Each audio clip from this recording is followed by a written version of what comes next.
যুক্তরাষ্ট্রের প্যাটারসনে জাঁকজমকপূর্ণ আয়োজনে অনুষ্ঠিত হল এশিয়ান আমেরিকান ঐতিহ্য ও সাংস্কৃতিক উৎসব। প্যাটারসনে Passaic County Board of County Commissioners গত ২৭ মে ২০২৫ তারিখে প্যাটারসনের ৪০১ গ্র্যান্ড স্ট্রিটে এটির আয়োজন করেন। এই উৎসবে এশিয়ার বিভিন্ন দেশের সমৃদ্ধ ঐতিহ্য, সংস্কৃতি ও সভ্যতা তুলে ধরা হয়। অনুষ্ঠানে নেতৃত্ব ও বিশেষ অবদানের জন্য কমিউনিটির বিশিষ্ট ব্যক্তিবর্গকে সম্মানিত করা হয়। অনুষ্ঠানে কমিউনিটিতে অসামান্য অবদান এবং নেতৃত্বের জন্য তাহিরুল ইসলামকে এই সম্মাননা প্রদান করা হয়। প্যাসেক কাউন্টি কমিশনারদের বোর্ড এই ধরনের অনুষ্ঠান আয়োজনের মাধ্যমে কাউন্টির বৈচিত্র্যময় সংস্কৃতিকে সম্মান জানাতে এবং বিভিন্ন কমিউনিটির মধ্যে সেতুবন্ধন তৈরি করতে বদ্ধপরিকর।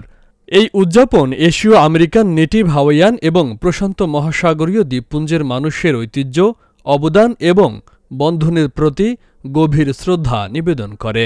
আয়োজকরা আশা প্রকাশ করেন, এই উৎসব এশিয়ার বিভিন্ন অঞ্চলের ঐতিহ্য ও সংস্কৃতি তুলে ধরার পাশাপাশি কমিউনিটিগুলোর মধ্যে উষ্ণ ও বন্ধুত্বপূর্ণ সম্পর্ক গড়ে তুলতে ইতিবাচক ভূমিকা রাখবে।